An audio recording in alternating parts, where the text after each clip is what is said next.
আবাসের তালিকায় কেন নাম নেই? ক্ষোভে জয়েন্ট বিডিও পঞ্চায়েত প্রধানকে আটকে রেখে তালা দিয়েছে উত্তেজিত জনতা। দিনহাটা 1 নম্বর ব্লকের 2 নম্বর গ্রাম পঞ্চায়েত অফিসে চলেছে দেদার ভাঙচুর। বিক্ষোভকারীদের অভিযোগ, যোগ্যদের নাম বাদ দিয়ে আবাসের তালিকা তৈরি করা হয়েছে। তা নিয়ে ক্ষোভ বাড়ছিল গ্রামে।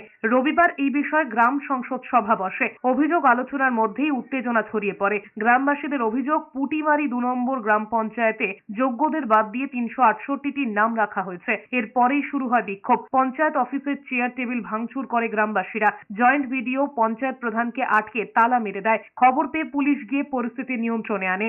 ঘরের নাম নাই, পাবলিকের নাম নাই, আমাদের এটাই জবাব চাই। আমাদের কে এই কাজটা কে করলো, আমাদের এই জবাব সেশনটা কে করলো, এটাই আমার জবাব চাই। সাধারণ পাবলিকের সবাই এইটাই জবাব।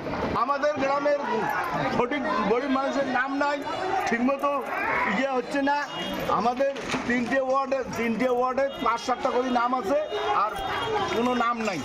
তার জন্য পাবলিক উত্তেজিত হয়ে আমাদের ইয়ে দিয়ে ভাঙছে।